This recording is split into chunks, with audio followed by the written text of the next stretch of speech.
भीम.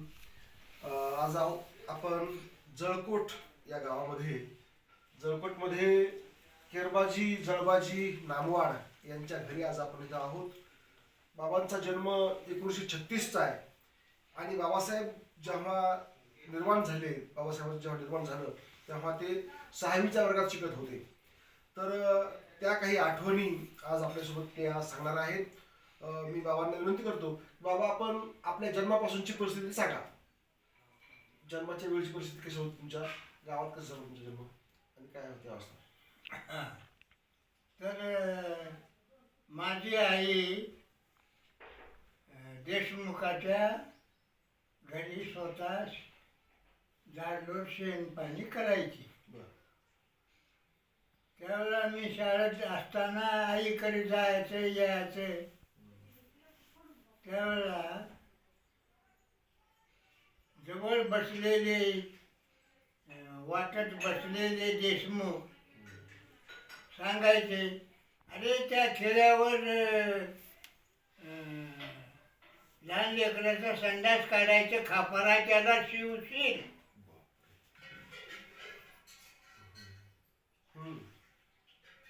असं म्हणायचं. म्हणजे ते संडास काढायच्या खापरापेक्षा आमची जिंदगी कमी आहे असं आमच्या डोक्यात त्यावेळेला फणकलं. आणि मग आम्ही येऊन शाळेमध्ये प्रत्येक आठवडी डिबेट घ्यायची. आमचे समाजातले जुने माणसं आहे ते बोलवायचे. आम्ही त्याच्या घरचे जनावर आम्ही ओढायचे. ओढून त्यांनी त्या चेंबड्याचे पैसे सुद्धा आम्हाला देत नव्हते. आम्ही ते जनावराचं मांस खात होतो त्यावेळेला. म्हणून आम्ही 56ला बाबासाहेब आम्हाला स्कॉलरशिप शाळेत जात असताना जे देत होते त्याची आठवण म्हणून आम्ही काय केलं, जर हे मेलेल्या जनावराचं मांस जे आम्ही खात होतो ते मांस खायचं त्या दिवसापासून बंद केलं. अशा प्रकारे मला ते लाईन लागली आणि प्रत्येक ठिकाणी आम्हाला ते अडथळा. पाण्याला गेलं अडथळा, फिरायला गेलं अडथळा, जेवाय बसलं अडथळा, शाळेत गेलं अडथळा. असं प्रत्येक ठिकाणी अडथळा आम्हाला येत गेला.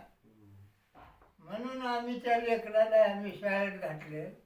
आमच्या लेकराला शिकवलं. तुमच्या लहानपणी मागायला मारायचे आणि मागवीर करायचे. मागायला मारून मागवीर करायचे. आमच्या इथे आमचा पूर्वज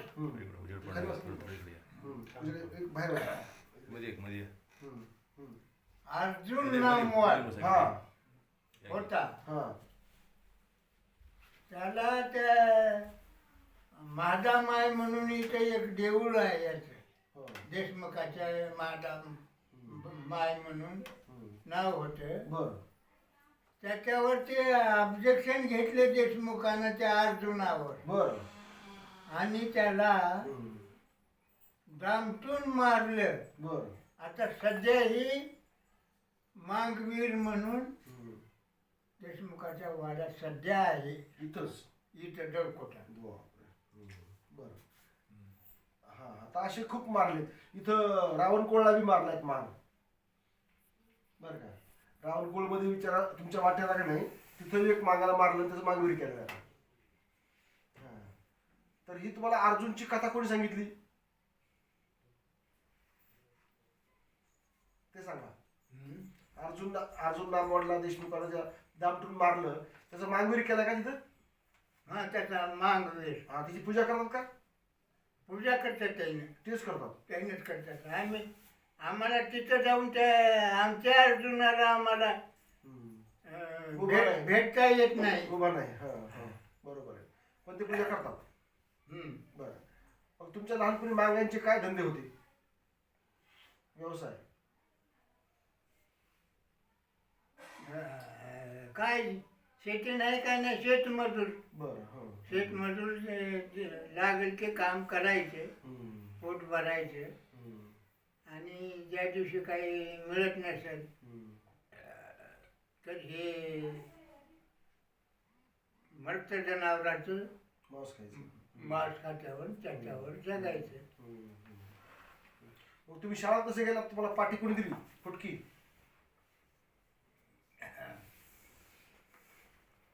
गोविंद काळबा टोगरे हा, यांनी दिली का? हम्म. तो शिकलेला होता. हम्म. हम्म. हा, बोला बोला. हा. तर त्याने ती पाठी दिली, हा. मला शाळेत घेऊन गेले. हम्म. आणि मग हे सगळे जे अडथळे येऊ लागले हम्म. आमच्या जीवनामध्ये, हम्म. तसं माझं मन हे समाजकार्याकडे वळत गेलं. ओळख लागलं. हा. मग बाबासाहेबांचं नाव तुम्ही कधी ऐकलं पहिल्यांदा, आंबेडकरांचं? ह्याला 56ला ते वारल्यानंतरच. वारल्यानंतर. कसं कळालं तुम्हाला? आता वारलं म्हणल्यानंतर समाजात काही शिकलेले होते आमच्या हा हा. पेक्षा वडील, हम्म. ते शिकलेले माणसं होते. तेव्हा तुम्ही 6वीला होतात. 6वीला होतो. तुम्हाला ही खबर कळाली? कळाली. हम्म.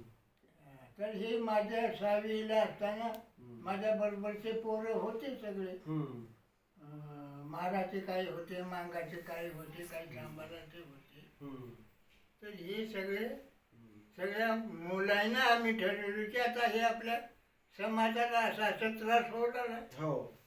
अगोदर मिटिंग घेतली आम्ही ते शिकलेल्या मुलाची. बरं. आणि मग दर रविवारी एखादी पाठ ठेवून नाटक करायचा. बरं. नाटक करून त्याला ते सांगायचं हम्म. ते जुन्या भानगडी, हम्म. वाट चुकली, बाल चिलिया, हम्म. अशा प्रकारचे जे नाटकं होते ते नाटकानं आम्ही बोलायचं कसलं नाटक की काय नाही की ते, पण आम्ही ते सांगायचं. एकत्र करून सगळ्यांना. हा. तर हे मग तुमचं शिक्षण पुढे कसं झालं? मॅट्रिक?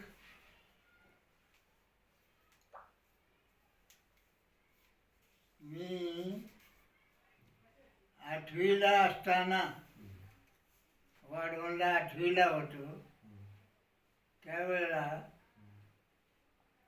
वाढ लावून तिथं मी शिक्षण घेतलं. बरं. वाढ लावलेलं कळालं कळालं कळालं. हे एक दिवस यांच्या घरी जेवायचं, दुसऱ्या दिवशी त्यांच्या घरी जेवायचं. हा. तर त्या वारी झाले की एक घर ठरलेलं. हो. अशा प्रकारचं ते हम्म. 10वी काढली बरं. वाढवणा. कधी झालं? 1900? शिक्षण 1900 कधी? 10वी 1900 वर्ष? 59. बरं. बरं. आणि मग पुढे 11वी 12वी PUC? मग ते पुढचे गेलं. मग ते 7ला गेलो मी ह्याला औरंगाबादला. बरं. हो. कुठं? औरंगाबाद. हो. पण शिकायला शाळेत कुठं? कॉलेज? मिलिंद? ते हेच आपलं काय मिलिंद कॉलेज? मिलिंद. बरं. हां. त्यावेळेला कॉलेज नव्हतं तिथं सुद्धा. तर तिथे PD म्हणून PUCला ते PD म्हणत होते. ते 1 वर्ष काढायचं आणि डायरेक्ट डिग्रीला ॲडमिशन. BAला ॲडमिशन. हां. PGला गेलो. तिथे ते फर्स्ट क्लासचे पोरं सगळे भरले अगोदर. मला मार्क कमी पडले. मला तिथे काही ॲडमिशनला मला परवानगी मिळाली नाही. मग तिथे शिकायला असताना भीमराव भोगे न्यायमूर्ती. भीमराव भोगे तिथे होता. त्यानं मला तिकटाला पैसे देऊन ते पोराकडून तुम्ही शिकायला सोलापूरला जा. बरं. मग औरंगाबादहून सोलापूरला गेलं. तिथे दयानंद कॉलेजला ॲडमिशन नव्हतं. मग संगमेश्वर कॉलेज म्हणून दुसरं एक आहे. हो हो. तिथे ते ॲडमिशन घेतलं. ॲडमिशन घेतलं. हां, मग तिथं शाळेत शिकत असताना सुट्ट्याच्या दिवशी आम्ही पोरं सगळे मिळून ह्याला आलो उस्मानाबादला. बर. तर तिथे शहीद पिक्चर लागला होता. बर. ती पिक्चर बघायला शहाजहानचं मोगलाचं त्याच्यात हे आहे, चित्रण आहे. तर ते शहीद पिक्चर बघायला तिथं आलो. त्यावेळेला बसस्टँडवर झोपलो. बसस्टँडवर झोपल्यानंतर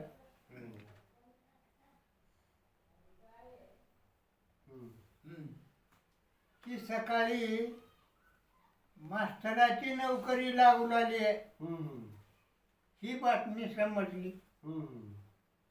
मग आता काय करावं, आता आम्हाला आमच्या घरचं हे आई वडिलाचं शेण काढणं हे करणं हे आम्हाला कळत होतं. आज जर समजा मास्तराची नोकरी जर लागली तर आमचे आई वडील जगतील काहीतरी करतील. म्हणून तिथं इंटरव्ह्यू दिलं. SV गायकवाड शिक्षणाधिकारी होते. SV गायकवाड शिक्षणाधिकारी होते. मग त्याने ते आमच्याजवळ दुसरं कागदपत्र नाही, काही नाही, आयडेंटिटी होते याचं कॉलेजचं. ते कॉलेजचं दाखवलं. त्याच्यावरती जात फीट बघितली, सगळी माहिती बघितली.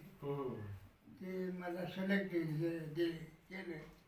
1 वाजता ऑर्डर दिलं माझ्या हातात. वा वा वा, नोकरीची पहिली ऑर्डर. मग कुठं झालं जॉईनिंग? जॉईनिंग झालं बोरगाव तालुका उदगीर. बरं बरं. हां हां. खडकेच्या जवळ बोरगाव. बरं, सांगा पुढे पुढे बोला. तर अशा प्रकारे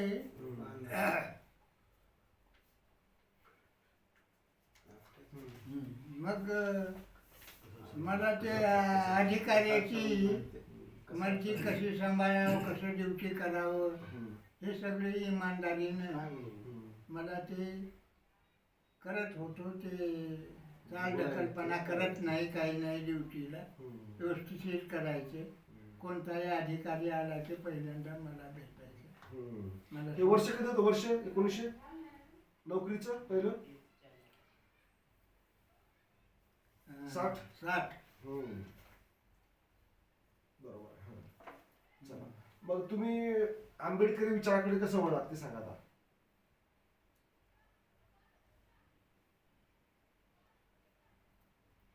लहानपणापासून तुमच्या बाबासाहेबांच्या विचाराचे संस्कार होते, पुढे तुम्ही कसं हे केलं मग ते? मग नोकरी लागल्यानंतर तिथेही मला हाच त्रास होऊ लागला जातीचा. जातीचा. बरं. पहिल्यांदा हरिराबका भूषणराव चिंचोलकरांचं गाव. हो. हरिराबका शिरवानपाच्या जवळ राबका आहे ना. राबका आहे तिथे. तिथे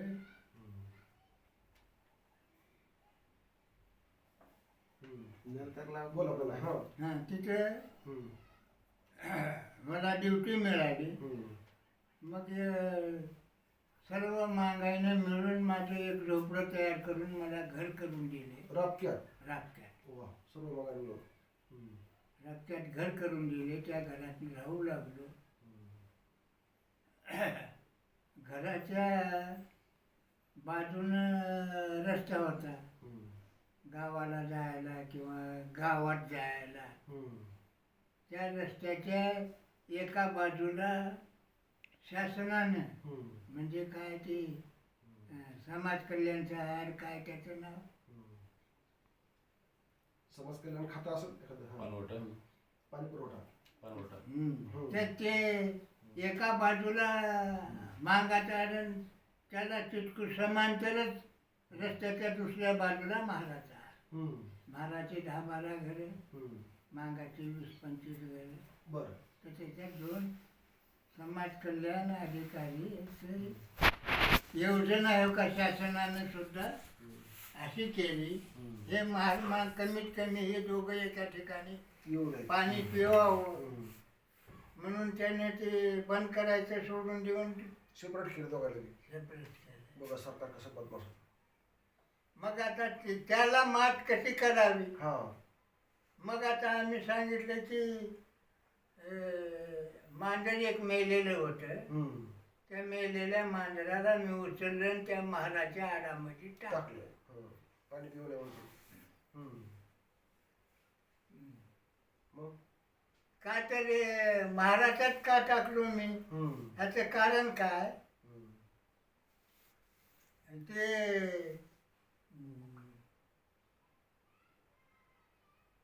ह्याला महाराज समजदार आहेत. हो. आणि त्याने जरा ऐकतात त्या लोकांना. ते लोक मला समजावता येते त्या लोकांना म्हणून मांगाचं साबूत ठेवून महाराजच्या आडात ते टाकले. मग ते सांगितलं मांगायला समजावून सांगितलं तुम्ही पाणी एकत्र घ्या. असं एकत्र करीत करीत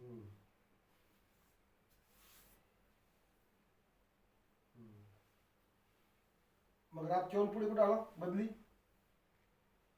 रात केवळ पुढे बदली औसा तालुका कारला गाव. हो हो. तिथं आणि रिटायरमेंट कुठे झाली मग. निवृत्ती रिटायरमेंट. तिथं तर ते कारल्याला जे गेलो ते 1963ला. बरं. मग तिथेच माझी ते परमनंट नोकरी झाली. बरं. पहिले ट्रेनिंग व्हॅकन्सी होती तिथे परमनंट झालं. बरं. मग तिथून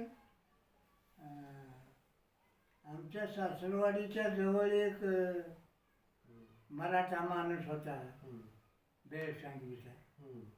माझ्या सासरवाडी डाक्टरवरून आहे. बेळसांगी तिथं M.L. पाटील. बरं. मारुती पाटील म्हणून बरं. BDO होते तिथे. बरोबर. मग त्या औसा तालुक्यामध्ये त्या BDOची ह्याची त्याची आमची भेट व्हायची. मग त्यावेळेला गावाकडे कळलं त्याची सासरवाडी धाकटं वाढवून M.L. पाटलाची आणि माझी सासरवाडी धाकटं वाढवून. त्याच्यामुळं आमची दोघांची तिथे येणं जाणं त्या सासरवाडी आलं. त्यावेळेला ओळख होती. तोंड ओळखच आमची. बैठक नव्हती. तोंड ओळख होती. तिथे जाऊन बघितलं पाटील साहेब तुम्ही इकडे कसं काय. अरे ही तुझा मालक आहो रे. मी BDO व्हावीच आहे. आणि तू कुठं आहे. मी कारल्याला. मला गावाकडे जागा द्यायचा. मग तिथे शिफारस केली. त्यानं माझी नेमणूक केली इथं एकुरका रोडवर. मग पुढे मग आता हे असंच बदल्या होत गेल्या प्रत्येक ठिकाणी. आता मी ही शिकलेला माणूस आहे. तर माझी दशा असली आहे. आल्याने माणसाची काय होईल म्हणून माझं ते एकतर ते शिक्षण सोलापूर संगमेश्वर कॉलेजहून जे आलो ते आमचं कॉलेजचं शिक्षण बंद झालं. बरोबर. मग आता पोराला शाळेत घालायचे असेच काही काही धंदे करायचे. पगार 1978ला नामांतराच्या दंगलीमध्ये तुमच्या गावात भुरीवार फौजदारला जाणे ती काय घटना घडली. तेव्हा तुम्ही कुठे 78ला. मी इथंच होतो जळकोटला हायस्कूलला. बरं. जळकोटला आलतो. माझी बदली केली इथे वाढ म्हणून माझा BDO होता याला.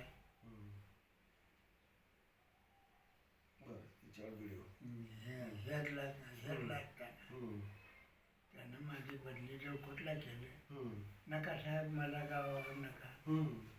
नाही तू कसं बी ॲडजस्ट करतो जा म्हणून मला बरं नाही इथं जळकोटला पाठवलं. मग त्यावेळेला ते नामांतराच्या वेळेला इथंच होतो मी. बरं, हा कसं झालं ते? हां, तर ते नामांतर म्हणजे काय, तर इथल्या लोकांनी, कळत्या लोकांनी, एक ग्रामसेवक होता इथला व्यंकट पवार म्हणून, त्याच्यानंतर सरपंच होता राजाराम देशमुख म्हणून,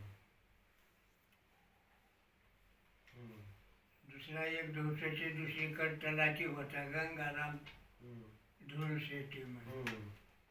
ह्या सर्व लोकांनी काय केले, आता त्या महाराजचं नाव शाळेवर लिहिलेलं, ही भाषा म्हणजे त्याची भाषा काय लोकांना समजावून सांगायची.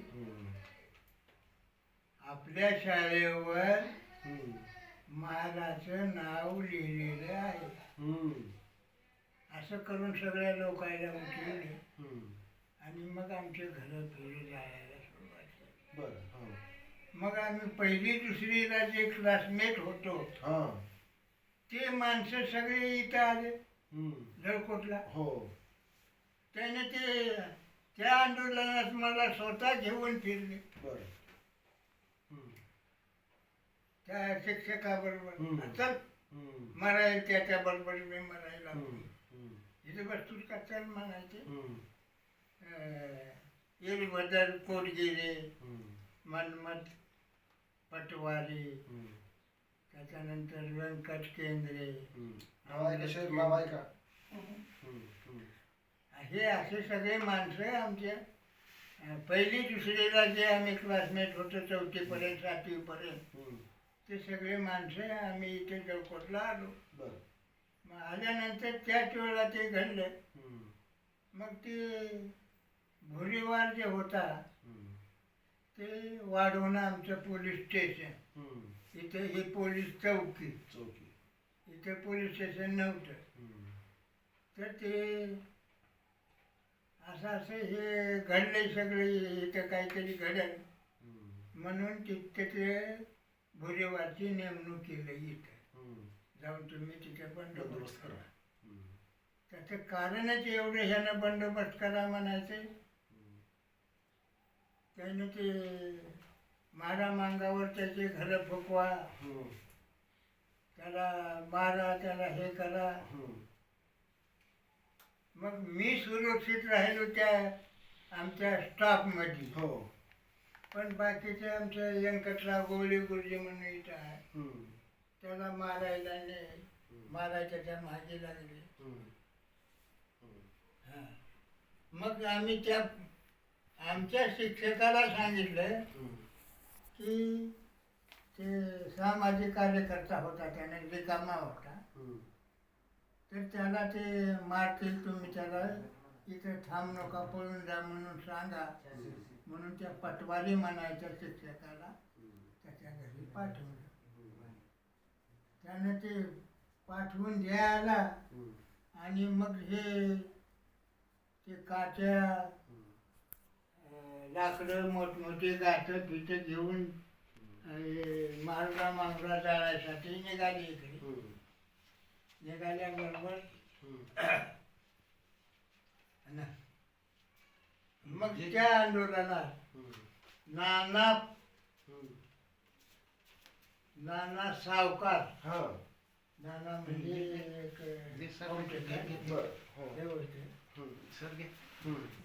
पाठी फोडली. त्यावेळेला भोजेवारनं ते पांगवण्यासाठी गोळी हवेत मारली. ती लागली त्याला थोडी चाटून गेली याला खांद्याला. तेव्हा ते माप जे सुटला ते लगे ह्याला मारलं भोजेवारनं. त्यांना एक पडका आड होता पोलीस चौकीच्या बाजूला. झाडामध्ये चुराच्या फिराच्या लाकडं तिकडे टाकलं. त्या लाकडा जाऊन येणं लपडं मोडलं. तिथून एक घर होतं, त्या घरातून मला वाटते ते गडगे गडग्या, हां गडग्याचे काय ताकबिडी, ताकबिडे म्हणून आडनाव होतं. त्याच्या गडग्याचं ते गडग्या म्हणून. त्याला चिटकून ताकबिडीच्या बाजे खाली जाऊन लपला बोरेवर. ते बाई इथली गावातलीच होती.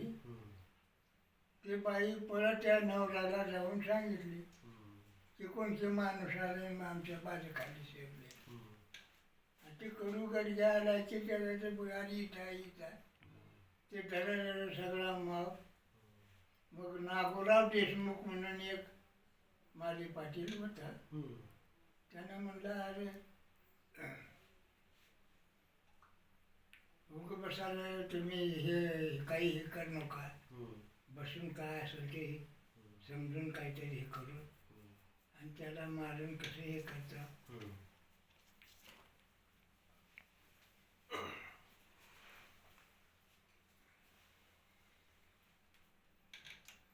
तर त्याला रात्रीचा हे आणलं, टाकी आणलं, रात्रीची टाकी शाकाहारी दे बडवार म्हणून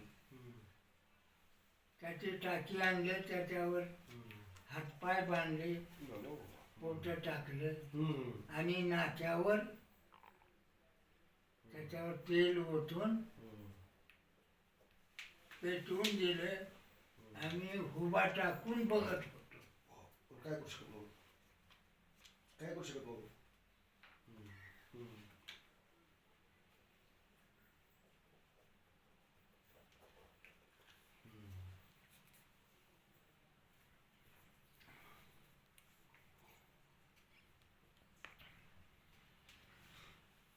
तर हे माझ्या जीवनातून मी काय शिकलो, जातीयता हे ब्राह्मणाच्या काळामध्ये निर्माण झाली. ते वेगवेगळ्या हेतून अज्ञानपणामध्ये ती जातीयता निर्माण झाली. पण आता सध्या जे सरकारने बघू राहिलोय त्यानं स्वतः जातीयता करते. त्यावेळची जातीयता परवडली, पण ही जातीयता आम्हाला परवडत नाही. आपल्या पोचराम कांबळेला मी मारलं त्याच काळात टेंभुर्णीला. हो.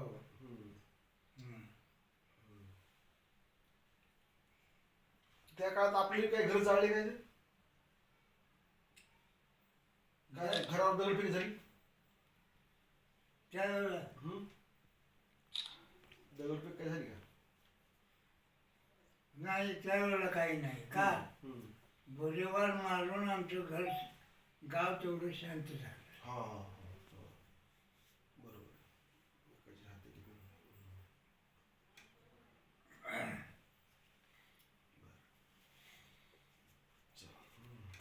तर सरांनी मुलांना चांगलं शिकवलं, घडवलं. राजकुमार नामवाड आज रसाकमचे प्रदेश सचिव आहेत आणि तो वारसा आंबेडकरी विचारांचा वारसा ते चालत आहे. तर सर तुम्ही आता म्हणजे माता समाजाला काय सांगू शकाल की बाबा माता समाजाला काय आंबेडकरीवाद स्वीकारला पाहिजे, कसं स्वीकारला पाहिजे, काय केलं पाहिजे? हा, तर हे प्रत्येक ठिकाणी काय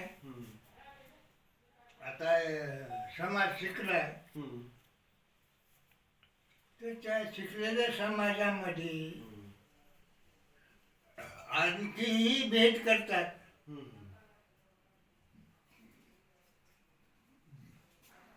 आंबेडकरानं मागायला झोपला त्याला झोपू द्या, त्याला शान करू नका म्हणून समाजाला समजावायचं आणि त्या शिक्षणापासून त्या वंचित करायचं. असं षडयंत्र आहे काही लोकांचं सध्या असं चालू. हा, तर आपण ते दूर करून बाबासाहेब अण्णाभाऊ हे सगळे एकच होते आणि ह्यांचा विचार हा तर नाही,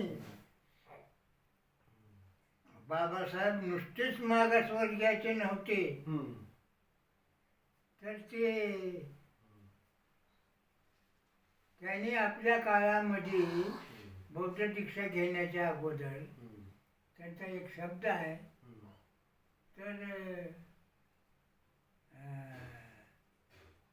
जातीचा कलंक हिंदू धर्मावरील, जातीवादाचा कलंक हिंदू धर्मावरील कलंक हा डाग आहे बरोबर असं ते म्हणत होते. बरोबर म्हणून त्यांनी मी हिंदू म्हणून जन्मलो. हिंदू नाविलाज होता माझा म्हणून मी हिंदू धर्मात जन्मलो, पण हिंदू धर्मात मरणार नाही. बरोबर त्याने शेवटी दीक्षा घेऊन आपला शब्द पूर्ण केला. माता समाजानं काय कधी करायचं धर्मांतर? माता समाजाची काय अवस्था आहे? आजही अत्याचार होत आहेत. आता काय आपण हे शिक्षण आहे, तुम्ही आपला आदर्श आहे न भाऊला न मानता, त्याला तर मानच माना, न मानता आंबेडकराला हे आपला गुरु मानून आंबेडकराच्या मार्गानं आता या मातंग समाजानं चाललं पाहिजे. ओके. जय भीम, जय गुरुजी.